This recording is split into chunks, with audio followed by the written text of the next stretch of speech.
TV KPM.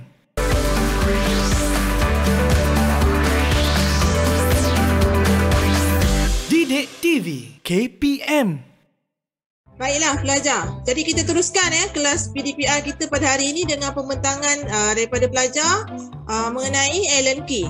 Baiklah, siapa yang nak mulakan dahulu? Saya cikgu. Bagus Nazmi, silakan kamu boleh mula. Terima kasih cikgu. Hari ini saya akan membentangkan tentang kegunaan kunci-kunci Allen. Saya pinjam dari jiran rumah sebelah saya cikgu. Lepas ni saya kena pulangkan sebab dia nak beli barang dapur. Oh baik, betul jiran kamu ya. Boleh teruskan? Kunci dia ada banyak cikgu. Yang kecil ni kegunaan dia untuk pagar rumah. Yang ni pula untuk grill pintu. Yang ni pula untuk pintu. Kejap Nazmi. Yang ni pula apa yang kamu tunjuk ni Nazmi? kunci-kunci jiran rumah saya cikgu. Nama dia Allen Chia. Macam yang cikgu minta, Allen Key. Kunci Allen. Salah tu Nazmi. Kunci Allen ni alat pemutar skru seperti ini yang kita guna untuk slot kepala Allen. Oh, bukan macam ni ya cikgu? Bukanlah, Allahuakbar.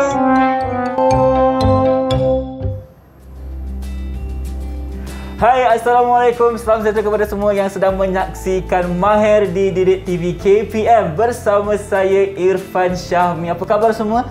Saya berdoakan agar anda semua sihat-sihat belaka di rumah tu. Tetapi sebelum itu, suka untuk saya ingatkan kepada anda semua untuk sentiasa patuhi SOP dan juga undang-undang yang ditetapkan oleh pihak kerajaan. Tahniah kepada mereka yang telah berjaya mendapat 2 dos vaksin. Tetapi yang paling penting sekali, anda tetap kena jaga diri anda. Lindung diri, lindung semua. Baik, tadi kita ada nampak satu sketsa ragam PDPR dalam kelas mesin tadi. Siapakah guru itu? Jom kita berkenalan dengan cikgu kita. Assalamualaikum Cikgu Fauzia. Selamat datang ke Mahir. Waalaikumsalam Irfan. Kenapa tu cikgu? Kenapa ada masalah dengan Allen Key dekat situ tu? Okey, baik. Sebenarnya Allen Key yang kita maksudkan di situ adalah alatan yang kita guna untuk membuka pemutar skru lah. Okey, bukan kunci rumah cikgu Ya, betul. Dia beranggapan key tu adalah kunci. Kunci. Dia pun ambil kunci tu, dia kata itulah Allen Key. Rupanya bukan. Jadi cikgu, sekarang ni kita nak teruskan dengan pematuhan SOP terlebih dahulu.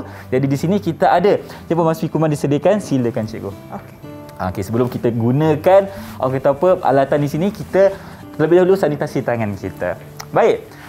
Dan sekarang ni siapakah guru kita? Kita nak berlanjut dengan beliau. Kita saksikan video profil guru.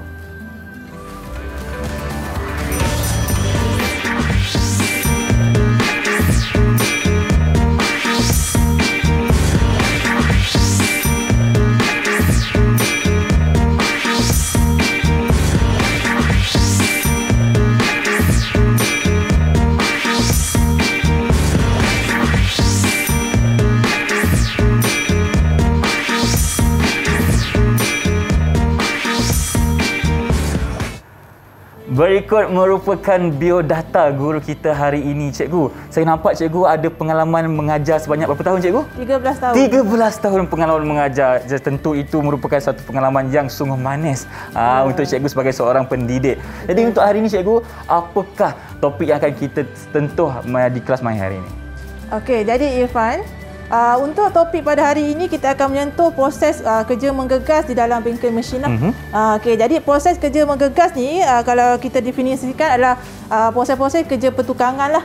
Okey, yang melibatkan kemahiran tangan. Kemahiran tangan. Ya, kemahiran tangan. Jadi objektif kerja menggegas ni kita nak membentuk ataupun menghasilkan projek dalam bentuk yang dikehendaki lah di bengkel mesin. Selain tu kita nak memperkenalkan juga pelajar dengan alatan-alatan tangan yang terlibat lah. Baik. Dan kalau kita melihat di sini, pelbagai alat tangan telah disediakan oleh Cikgu Fauzia. Dan tentunya kita akan sama-sama meneroka dan mahirkan diri kita dengan alatan inilah. Ya, betul. Okey. Dalam proses kerja menggegas juga kita boleh bahagikan kepada 3 proses utama. 3 proses utama. Yang pertama, cikgu. Okey, jadi yang pertama adalah proses penandaan. Okey. Jadi proses penandaan ni biasa kita nak dapatkan ukuran lah. Baik. Ukuran. Okey, kemudian kita akan pergi ke proses kedua iaitu proses membentuk. Okey, kita dah tanda dan kita nak bentuk pula. Ya, kita nak membentuk pula. Apabila kita dah dapat pembentukan projek yang kita nak, part ataupun bahagian yang kita nak, dan akhir sekali kita akan buat proses pemasangan dan seterusnya kita akan uji produk kita tu adakah menepati spesifikasi lukisan yang kita kehendaki. Baik, kalau tak uji kita tak tahu sama ada berkesan atau tidak ya, betul, barang kita hasilkan betul, itu. Ya. Dan kita apabila kita dah tahu, kita dah buat, kita uji dulu. Ya, betul Irfan. Okey, baik cikgu. Sebelum kita teruskan dengan kita punya apa orang kata kelas kita hari ini untuk kita berada di dalam kelas mesin, kita nak berhenti berehat seketika, boleh cikgu? Boleh Irfan. Kita kembali selepas ini di Mahir Didik TV KPM. Didik TV KPM. Didik TV KPM.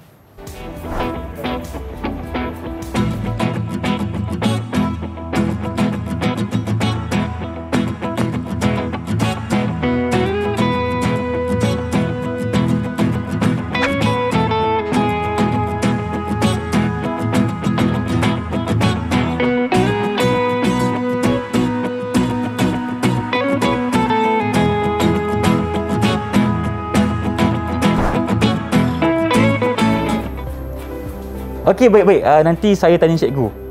Boleh Okey. Cikgu, Irfan baru dah jawab panggilan telefon ni cikgu. Ya, ada orang tanya Irfan, kenapa Irfan pakai baju jaket biru ni? Ya, jadi apa yang kita pakai pada hari ini untuk murid-murid dan juga untuk pengetahuan Irfan adalah sebagai baju ataupun keselamatan lah. Langkah-langkah keselamatan semasa berada di dalam bengkel. Okey, jadi bila berada dalam bengkel kita perlu mengenakan pakaian yang sesuai, iaitu baju bengkel dan juga kasut yang bersesuaian.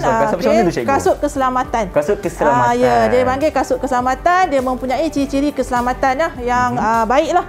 Okey, dan juga sekiranya melibatkan pergerakan mesin yang berkelajuan tinggi, kita perlukan goggle, Irfan. Goggle Ya, ni kita panggil goggle lah. Macam pengayuh basikal juga cikgu bentuk dia ada pelbagai bentuk lah. Okey, yang ni lebih menarik untuk digunakan lah. Okey, tapi berfungsi untuk melindungi mata kita lah.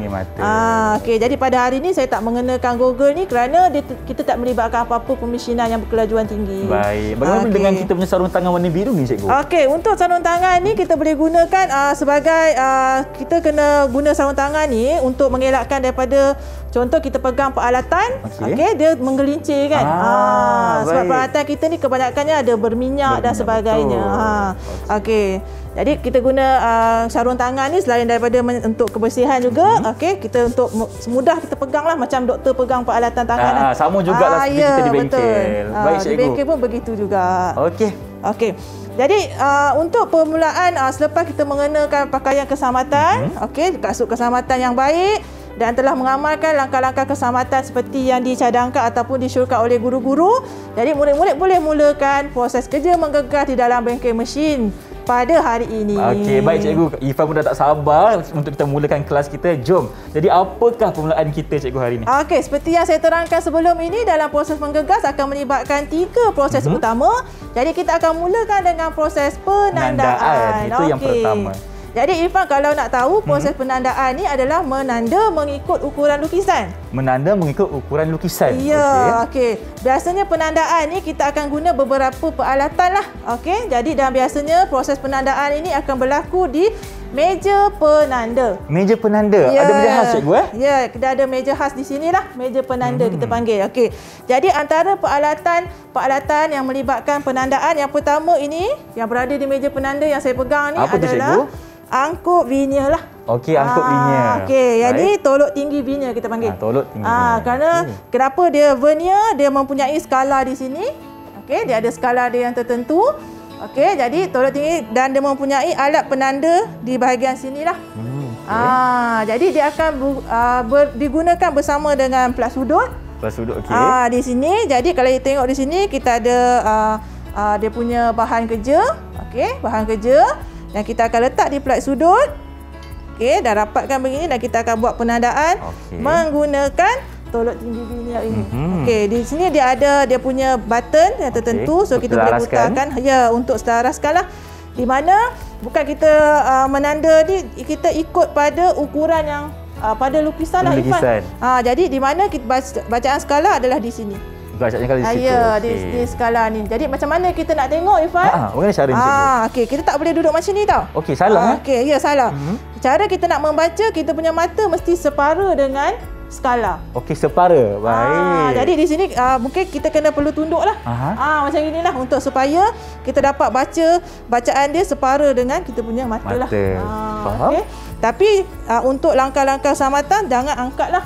Kenapa cikgu kalau angkat? Sebab kalau jatuh dia akan melibatkan kerosakan pada peralatan. Dan kalau jatuh atas kaki boleh melibatkan kecederaan juga, ya, cikgu. betul Irfan. Jadi semua proses penandaan kita akan buat di meja penanda lah. Lebih selamat. Dan juga meja penanda ni dia telah mempunyai spesifikasi daripada piawaian tertentu lah Irfan. Jadi dia memang dah tetap rata dan memang tepat kalau kita buat penandaan di meja penanda. Dari segi ketinggian bagaimana, cikgu? Okey, biasanya ketinggian dia bergantung kepada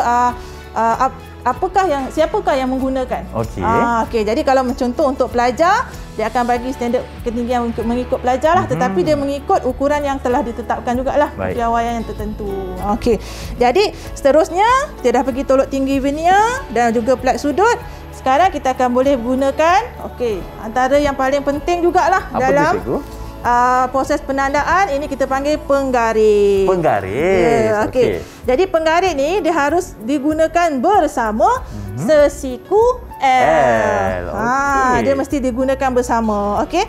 Dia lebih kurang macam kita buat penandaan pensel dan pembaris. Lebih kurang sama, tetapi kita gunakan alatan tetapi itu. Kita guna penggaris di mana penggaris mempunyai dua bucu yang tajam di bahagian bawah yang bentuk L ini, dan juga yang lurus ni lah ke atas ya. Ya, jadi macam mana kita nak gunakan seperti kita gunakan pembaris dan pensel, sama sahaja. Jadi kita letakkan pada bahan ni. Okey, kita letakkan pada meja penanda. Saya alihkan sikit Cikgu nak demokan kepada kita. Okey.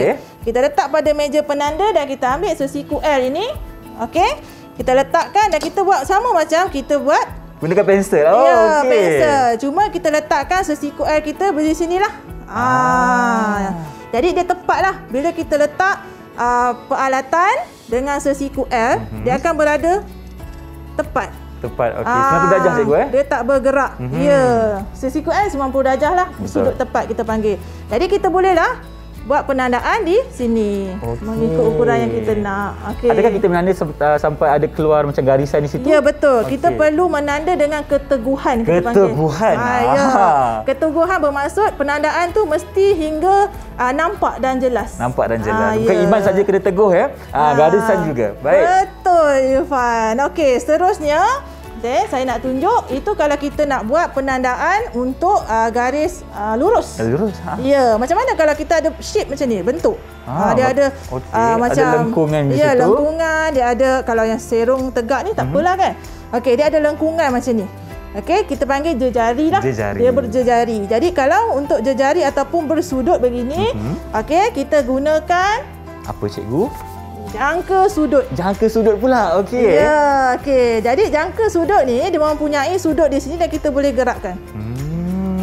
Mengikut sudut yang kita kehendaki lah. Baik.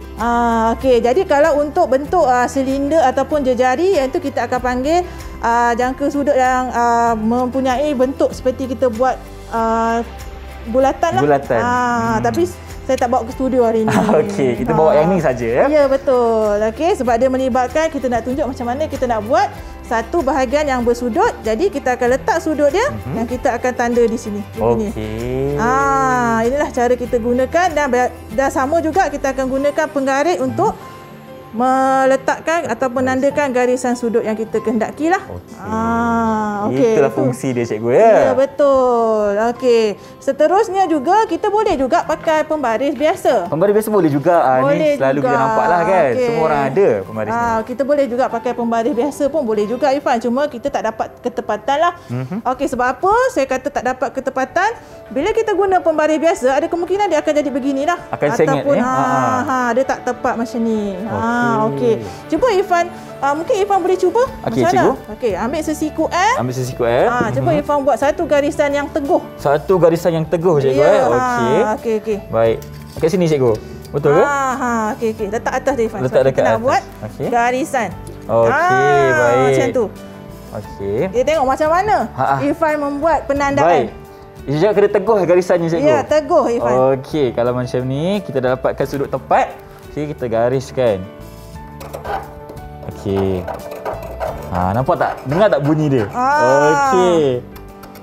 Rasanya nampak tak garisan tu Cukup teguh ke tak? Nanti kita tunjuk dengan pelajar-pelajar di rumah. Baik. Dapat ke tidak? Okey. Itu je cikgu okey. Okey, ini garisan yang Irfan buat tadi. Nampak tak? Okey. Okey cikgu Terbaik. Memang baik. Jadi apa yang Irfan buat ni memang betul dan tepat. Okey cikgu. Oh ni memang kita kena nampakkan garisan tu bagi tampak dan jelas kelihatan ya, di betul situ. Irfan. Okey, baik. Terima kasih cikgu. Okey. Seterusnya antara dalam proses penandaan juga kita panggil penebuk. Kita panggil ini adalah penebuk lah. Penebuk, penebuk pusat lah. So penebuk pusat ni biasa dia ada dua lah, yang betul-betul muncul dan juga jenis lebar lah. Okey, biasa penebuk pusat ni kita guna untuk penandaan center point ataupun titik tengah bagi bentuk bulatan yang kita nak gerudi. Faham? Jadi bila kita tandakan titik tengah, jadi di mesin gerudi tu kita dah dapat satu tanda dekat manakah kita nak letak ataupun turunkan mata gerudi tu Irfan. Ya. Okey, jadi untuk penebuk pusat ni jangan buat di meja penanda ya. Kenapa cikgu? Itulah antara ciri-ciri dia. Kita tak boleh mengetuk, memukul atau apa aktiviti yang menyebabkan daya di atas meja penanda. Meja ni khas untuk penandaan sahaja. Ya, betul. Jangan lakukan ketukan ke kikir ke apa ke di meja penanda. Habis tu kita nak buat dekat meja mana cikgu? Kita ada meja ragung. Meja ragung. Ataupun kita boleh gunakan andas lah. Okey, baik. Jadi berlaku. Jadi untuk penandaan biasanya dia akan melibatkan tukul besi dan juga penebuk pusat. Baik cikgu. Okey, seterusnya cikgu. Okey, jadi apabila semua penandaan selesai, okey, kita akan pergi ke proses yang kedua, iaitu membentuk. Ya, betul Irfan. Okey. Jadi untuk proses yang kedua membentuk ini akan melibatkan selepas kita buat penandaan dan sebagainya, kita nak dapatkan bentuk-bentuk yang kita kehendaki dah. Irfan ambil satu, saya tunjuk satu. Seperti yang ni lah. Okey, dia ada bentuk-bentuk tertentu yang ada bersudut, dia ada lubang gerudi. Betul cikgu. Okey, dia ada jejari dan sebagainya. Okey, jadi dalam proses membentuk pula dia akan melibatkan beberapa lagi peralatan yang khusus untuk pembentukan. Okey, jadi yang biasa kita jumpa untuk proses pembentukan adalah yang pertama sekali adalah contohnya yang pertama yang paling simple sekali ataupun yang paling common sekali kita jumpa di dalam bengkel adalah gergaji. Gergaji ini paling biasa kita jumpa cikgu Jadi Irfan boleh cuba. Okey. Jadi ini adalah gergaji. Baik. Ini gergaji Jadi gergaji ni kita pusing. Kita pusing. Okey. Jadi gergaji ni pusing. Okey, cantik. Gergaji ni dia ada beberapa bahagian lah. Okey, jadi beberapa bahagian ni yang kita gunakan gergaji yang paling penting dia punya mata kiri dan bawah ni pemegang. Baik. Jadi gergaji pun ada banyak jenis tau Irfan. Betul cikgu. Yang ini besi. Jenis apa cikgu? Yang ini kita untuk gergaji besi. Gergaji besi. Ya, kalau untuk gergaji bahan seperti kayu dan sebagainya kita akan menggunakan gergaji yang lain. Okey, baik. Boleh saya letak cikgu? Boleh Irfan, boleh Irfan. Okey. Yang kedua kita ada apa lagi cikgu? Okey, seterusnya kita ada kikir. Kikir. Ini kita panggil kikir rata. Kikir rata. Baik. Kikir rata. Okey, jadi dia untuk membentuk juga. Contohnya kita nak dapatkan bentuk lengkung ni seperti yang berjari ini. Okey, dan juga kita nak dapatkan permukaan rata yang kita dah tanda. Dah tanda dah. Okey. Sebab bila kita gergaji permukaan itu tidak rata. Kalau kita kikir pula pakai kita kikir juga untuk meratakan permukaan dah. Okey, jadi dia ada cara dan kaedah untuk menggunakan kedua-duanya. Baik cikgu. Jadi cara dan kaedah kedua-duanya kita akan menggunakan meja ragung pula. Meja ragung pula. Ya. Okey. Cikgu nak tunjukkan ke macam mana ni cikgu? Okey, saya boleh demo, nanti kita minta Irfan pula tunjuk macam mana. Adakah betul ke salah ke? Kita tunjuk. Okey. Jadi kita kena main Saya ambil gergaji besi ni. Okey cikgu, sebelum kita teruskan dengan kita punya apa aktiviti yang selanjutnya, kita nak berehat dulu boleh? Boleh Irfan. Kembali selepas ini di Mahir Didik TV KPM. Jangan ke mana? Didik TV KPM.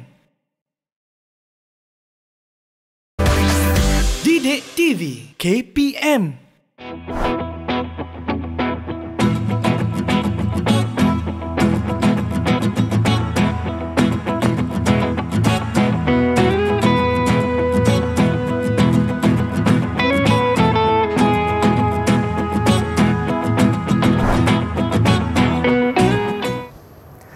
Masih bersama saya dan Cikgu Fauzah di Maher Didik TV KPM. Sebelum kita berehat sebentar tadi, Cikgu nak ceritakan kepada kita cara menggunakan gergaji, Cikgu. Ya, jadi saya persilakan Cikgu ke meja ragum di sebelah. Okey, terima kasih Irfan. Jadi yang pertama sekali adalah memastikan bagaimanakah memegang peralatan mengikut keselesaan. Okey, jadi sekiranya murid-murid itu adalah menggunakan tangan kanan, jadi kita akan pegang dengan tangan kanan. Saya kidal, Cikgu, macam mana? Kalau tangan kidal dia boleh memegang dengan tangan kiri. Okey, jadi dia memang boleh digunakan oleh kedua-dua lah. Okey, macam saya tangan kanan. So saya akan pegang di tangan kanan. Okey, jadi seperti yang saya bagi tahu tadi, gergaji juga memberi pelbagai jenis, iaitu di sini pemegang ini kita panggil pemegang pistol. Pemegang pistol? Ya, sebab kita pegang dia seperti pistol. Okey, dia tembak saya, Cikgu. Jadi pemegang pistol ni, kenapa kita panggil dia pemegang pistol ni? Dia lebih kukuh. Lebih kukuh. Dia lebih kukuh. Bila kita pegang dia lebih grip dengan kita pegang tu dia lebih ketat, pegang dia lebih kemas lah. Okey, jadi ini paling pentinglah dalam keselamatan. Kita tak boleh memegang apa-apa peralatan terlalu longgar. Terlalu longgar. Dia mesti mengikut keselesaan lah. Okey, dan kemudian bahagian penting juga adalah mata gerudi. Okey, jadi kalau ikutkan di mata gerudi ni, kalau tengok di bahagian bawah ni, kita ada gigi-gigi dia. Yang tajam tu, Cikgu. Ya, betul. Jadi gigi-gigi ni mestilah ke bawah lah. Ke bawah. Okey, kalau gigi ni berada di atas, kita kena bukakan di sini butang nut dia ni. Okey, dan kita tukarkan kedudukan dia lah. Pusingkan kembali. Ya, betul. Sebab kadang-kadang kita letak ni mata ni di atas untuk keselamatan. Okey, kita tak nak berlaku kemalangan di bengkel. Jadi pelajar yang baik ataupun murid yang baik, dia akan sentiasa memeriksa dahulu peralatan yang dia akan guna. Setuju, Cikgu. Okey, jadi saya akan tunjukkan macam manakah kaedah asas kita untuk menggergaji. Okey, jadi sebagai permulaan, okey, kita buat di meja ragum lah. Okey, ada dua jenis ragum. Kalau sini ada dua saiz. Okey, jadi kita guna yang kecil, okey. Bergantung kepada projek yang kita nak buat lah. Okey, jadi untuk menggergaji, benda yang pertama sekali kita perlu tumpukan adalah bagaimana nak buat penandaan yang pertama. Penandaan yang pertama, okey. Ya, okey. Sebab kita tak tahu di manakah semua bahagian adalah rata, betul tak? Jadi kita gunakan kita punya ibu jari. Ibu jari. Okey, kita gunakan ibu jari kita. Okey, jadi kita letakkan sebagai penandaan di mana yang kita dah buat garisan penandaan. Okey. Dan kita sorongkan dengan perlahan. Macam tu. Okey, perlahan. Nampak garisannya, Cikgu, Ya, tapi kita mesti adalah dia punya lekuk tu. Lekuk tu kena ada sebagai langkah yang pertama. Ya, betul. Jadi bila kita gunakan ibu jari ni, memastikan bahawa mata itu berada pada ukuran yang kita mahukan lah. Okey, jadi bila kita dah ada, sorongkan. Dan seterusnya pada kadar sudut dalam lebih kurang 60, lebih kurang macam ni. Kita akan buat sorongan dalam 40 ke 60 kali sorongan dalam masa seminit lah. 40 hingga ke 60. Tak payahlah kira kat 1, 2. Tak payah. Kita agak-agak je, Cikgu, dalam masa seminit tu. Ini kita masukkan adalah pemotongan tu mesti sekata. Baik. Jadi kelajuan sekata dan tak perlu terlalu tekan lah. Okey, maknanya mata ni dia akan sebabkan dia ada berat daripada gergaji ni, dia akan membenamkan mata tu. Cara tu. Jadi kita akan sorong begini dan lajulah. Yang ni saya tunjuk slow lah. Okey, jadi akan potong dan laju. Okey, jadi sehinggalah kita dapat. Okey. Dalam ketika motong juga posisi badan pun penting, Irfan. Okey. Jadi kita posisi badan kita mesti dah dalam keselesaan lah. Keselesaan, okey. Kita buka kaki kita sikit, Cikgu, dapatkan ya, betul. Betul, Irfan. Macam tu. Lepas tu kita punya sorongan tangan ni, sorongan tangan tu mestilah free lah. Jangan kita letak di belakang ni ada dinding ke ataupun kawan-kawan kita ke kan. Jadi biarkan free. Sebab kadang-kadang ni bila kita seronok sangat buat kerja ni, macam ni sekali tu. Ya, betul, sampai ke atas nanti kan. Kan ada pula yang berdarah hidung apa pula kan kat belakang kita kena siku dengan kawan pula. Ya, betul lah. Okey, jadi kita kena pastikan belakang kita tu free, tiada dinding dan juga rakan-rakan kita lah. Baik, Cikgu. Okey, jadi itu langkah keselamatan. Cikgu, saya nak tanya, kalau saya tersalah sudut, Cikgu, tiba-tiba saya terbuat dalam keadaan di rata, jadi patutnya 60 kan? Jadi macam mana kalau saya nak betulkan tu? Dia tak ada sudut yang terlalu tepat. Kita anggarkan saja. Okey. Kita anggarkan saja. Jadi kalau kita terlalu sini, terlalu sudut terlalu ke bawah ataupun lebih kurang 30 ke dan sebagainya, dia akan menyebabkan separuh bahagian saja yang dipotong. Faham. Tak sekata lah, Cikgu. Ya, betul. Tapi kita tak boleh juga terlalu tegak macam ni. Okey. Bila terlalu tegak nanti dia akan menyebabkan tekanan pada bahagian mata ni. Jadi kita akan susah. Susah untuk kita menggerudi. Jadi bila kita buat serong sedikit, dalam 60 lebih kurang lah macam tu, baru kita boleh sorong dengan mudah. Dengan mudah lah. Dan laju lah. Nampak tu. Ini baru slow. Kalau kata laju, okey. lebih kurang macam tu lah. Begitulah rupa dia. Okey. Sebab apa ni, bila kita gunakan peralatan ni dengan betul, kita dapat mengagak masa kita untuk menghasilkan sesuatu projek itu. Itu yang penting. Jadi apabila dalam peperiksaan amali, ini akan memainkan peranan yang penting lah. Okey, ini adalah gergaji. Seterusnya, kita pergi kepada kikir. Kikir, saya bagi kepada cikgu ya.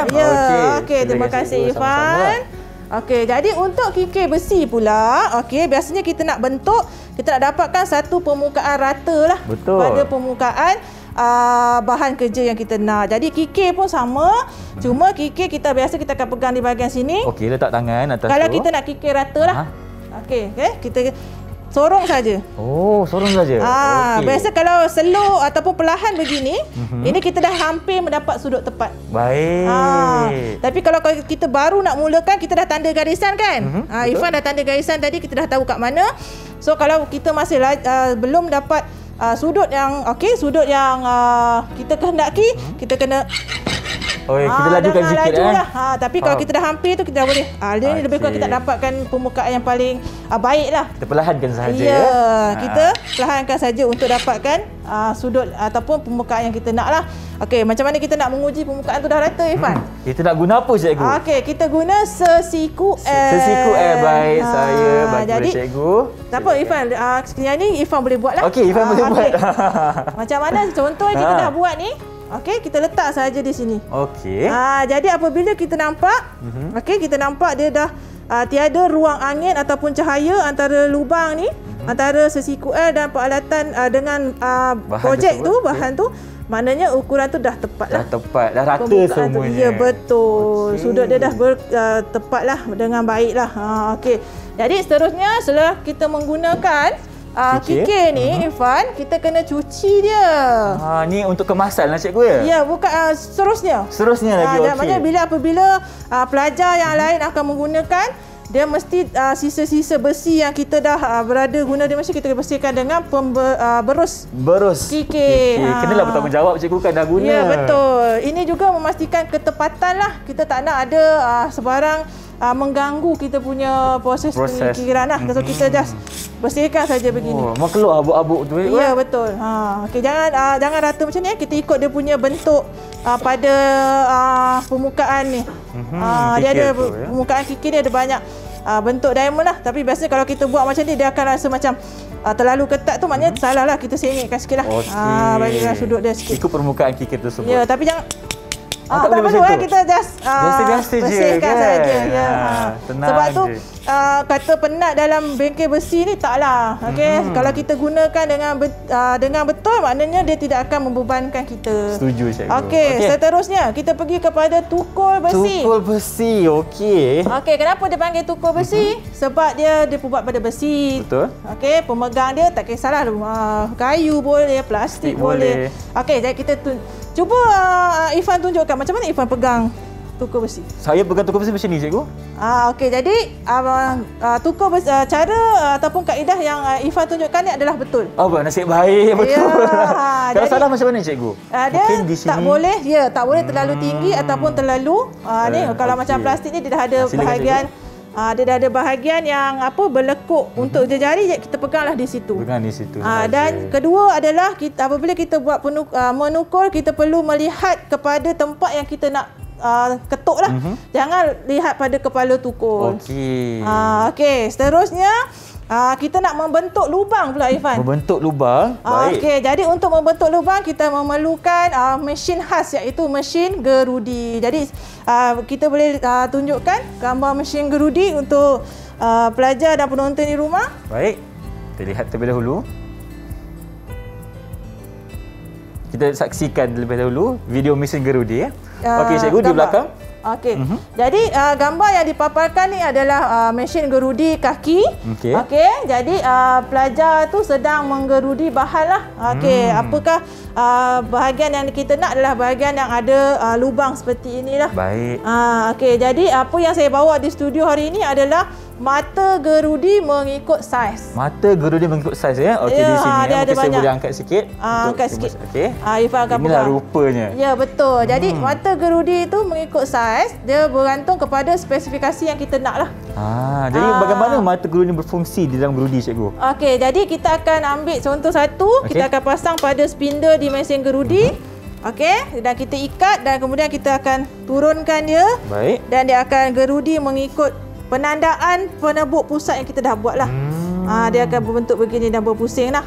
Okey, jadi mesin ni berada di bengkel masing-masing lah. Betul. Dah kena bawa ke sini, cikgu. Ya, besar betul. tu. Betul. Okey, jadi apabila kita dah dapat mesin gerudi, seterusnya kita nak buat ulir pula. Ulir, cikgu? Ya, ulir. Jadi dalam ulir berlubang tadi kita boleh buat pengujian. Adakah dia dapat dengan ukuran yang kita nak, kita boleh angkut vinyl tu. Vinyl, cikgu? Yang tu. Okey. Jadi abang Irfan pegang lah. Okey. Jadi dia bentuk macam ni. Bentuk macam ni. Oh, ke sini. Okey, cikgu. Jadi yang seperti dalam yang abang Irfan pegang ni adalah angkut vinyl. Okey, selain tu kita juga ada micrometer. Micrometer yang ni ke, cikgu? Ya, betul Irfan. Okey. Baik. Pegang ni bagaimana, cikgu? Boleh pegang seperti gambar slide Irfan. Okey. Baik. Okey, jadi itu semua untuk mengukur lah, menguji apa saja bahagian yang kita dah buat. Faham. Okey, jadi seterusnya bagaimanakah kita nak menghasilkan ulir? Bagaimana, cikgu? Okey. Jadi ulir kita menggunakan khususlah kalau tap dan die. Tap dan die, okey. Ya, okey. Jadi tap dan die itu adalah ulir di luar ataupun ulir di dalam. Okey. Jadi kalau ulir di dalam maknanya daripada lubang gerudi yang kita dah buat, di bahagian tu kita memerlukan ulir, okey, supaya kita boleh buat pemasangan. Betul. Jadi mungkin Abang Irfan boleh tunjuk. Ini ke, cikgu? Ya, okey, ni salah die. Okey, untuk ulir luar lah. Ulir luar. Ulir luar ni biasanya untuk skru lah. Okey, untuk skru. Kemudian kita ada tab. Ini, cikgu? Yang tiga Yang tiga ini. Okey, ini tab, cikgu Okey, tab untuk ulir dalam lah. Ulir dalam. Ya, jadi ulir di bahagian dalam lubang tu untuk buat skru. Baik. Okey. Jadi setelah semua proses ni, okey, kita akan buat pemasangan. Okey, jadi untuk pemasangan tu kita boleh bagi dekat Abang Irfan untuk pasang. Okey, nak pasang macam mana, cikgu? Ni. Okey, kemudian saya akan tunjuk replika projek itu yang dah siap. Baik. Okey, jadi untuk pemasangan ni kita akan bentukkan. Okey, kejap saya ambil yang di bahagian ragum yang kita dah. Okey, cikgu. Sementara cikgu nak ambil alatan ni, cikgu, kita nak berhenti berehat seketika. Ya. Kembali selepas ini di Mahir Didik TV KPM. Okey. Didik TV KPM. Didik TV KPM.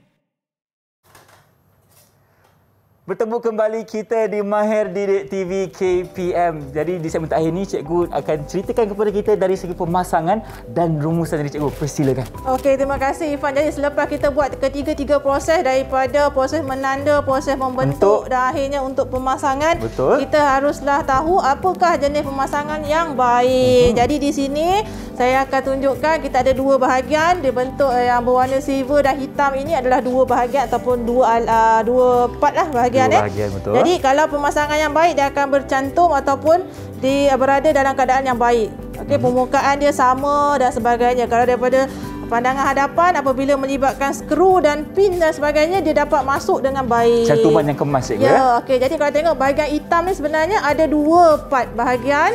Okey, dia ada garisan di sini. Jadi kalau kita tak nampak bahagian yang bahagian belakang yang berwarna silver ini, okey, apabila kita tengok di hadapan, okey, kita tak nampak bahagian belakang, maknanya pemasangan tu baiklah, dia tak ada cahaya, kita panggil tembusan cahaya. Jadi dia dapat dipasang dengan baik. Okey, jadi untuk pemasangan kita panggil pemasangan sementara ni akan melibatkan skru. Jadi Irfan boleh tunjuk? Okey, di sini kita ada jenis-jenis kepala skru. Ada berapa, cikgu? Ada 5 ke semuanya? Okey, sebenarnya ada banyak, tapi untuk yang hari ini saya kenakan yang paling biasa kita jumpa di bengkel lah. Okey, dia ada skru skru kepala bulat yang mempunyai slot Phillips. Okey, kita ada skru kepala timbul yang mempunyai slot saja. Okey, dan kemudian kita ada skru berkepala segi hexagon. dan kita ada skru kepada segi Allen slot seperti dalam video ragam tadi. Ini ya rupanya bentuknya. Ya, betul. Bukan kunci rumah Ya, okey, jadi kita ada juga skru kepala rata slot. Jadi slot tu adalah bentuk rata lah. Baik. Dan juga dia ada pemutar skru yang khusus. Okey, Irfan pegang satu, saya pegang satu. Okey, jadi yang saya pegang ni adalah kepala rata. Untuk kepala rata, manakala yang Irfan pegang tu adalah untuk skru kepala elips. Baik, cikgu. Boleh cikgu ceritakan sedikit dari segi mata gerudi di sini, cikgu? Ya. Dari segi saiz-saiznya? Okey, jadi mata saiz gerudi ni bergantung kepada lubang gerudi yang kita mahukan lah. Okey, jadi bila kita ikut pada spesifikasi lukisan kata nak saiz 2, kita kena tahu gerudi mesti lebih kecil. Faham. Okey, sebelum ulih. Okey, jadi Irfan, setelah habis semua proses-proses yang kita buat, kita akan pergi ke kesimpulan Kesimpulan, cikgu. kita berakhir. Silakan. Okey, jadi Irfan, untuk kesimpulan pada hari ini, apa yang penting untuk pelajar dan murid-murid di rumah apabila melakukan proses ataupun kerja amali ataupun ada dalam peperiksaan amali, yang pasti adalah mengetahui langkah-langkah kerja. Jadi pelajar-pelajar kena tahu proses pertama apa, proses kedua apa, seperti yang saya cikgu bagi tahu tadi. Pasti mulakan dengan penandaan di meja penanda, kemudian melakukan proses pembentukan di meja ragum dan seterusnya pemasangan mesti dalam pemasangan yang baik. Dan akhir sekali kita kena buat pengujian. Betul Irfan, dan kita mesti menguji semua saja apa saja projek yang kita dah buat dan kita dah pasang, kita mesti uji dengan alat pengujian yang betul. Jadi di sini murid mesti tumpukan perhatian bagaimana menggunakan peralatan untuk tujuan yang betul lah. Okey, jadi dengan menggunakan peralatan yang betul dengan tujuan yang betul ataupun kegunaan yang betul, dia akan memudahkan kerja-kerja dan juga menjimatkan masa, Irfan. Betul tu, cikgu. Okay. Baik, terima kasih cikgu Fauziah kerana bersama kami hari ini. Dan sekarang ni kita ada Abang Hani Miswan lah berada dalam studio sama kita. Abang ada apa ni sebenarnya? Saya yang pertamanya, Irfan, terima kasih. Saya teruja sebab Irfan panggil saya abang. Jangan beritahu orang. Cikgu, saya pun teruja, cikgu, sebab cikgu membawa elemen kesempurnaan di dalam mata pelajaran yang sangat teknikal ini. Tapi Irfan, tujuan saya berada di Studio F ni bersama-sama dengan anda semua dan juga mereka yang berada di rumah untuk Didik TV ini, kita akan bawakan satu sesi sidang media khas daripada Yang Berhormat Menteri Kanan Pendidikan berkenaan dengan pengoperasian sekolah. Bila kita cakap sekolah, cikgu dah pandang-pandang dah. Betul lah tu. Sebab bila dalam sekolah ni kan? Mungkin elemen untuk kita bawakan bila sekolah akan dibuka, itu soalannya, dan hari ini akan dijawab kerana hari ini adalah hari yang sangat sibuk bagi kem Kementerian Pendidikan. Hari Ahad tapi mereka bekerja, Irfan. Baik, cikgu. Okay. Baik bang, terima kasih banyak-banyak untuk penerangan, dan selepas ini kita akan bersama dengan Abang Hani Miswan. Dan terima kasih cikgu kerana bersama kami di Mahir Didik TV KPM. Kalau ada rezeki kita berjumpa lagi, cikgu. Terima kasih. Dari itu, assalamualaikum dan bye-bye. Terima kasih, cikgu.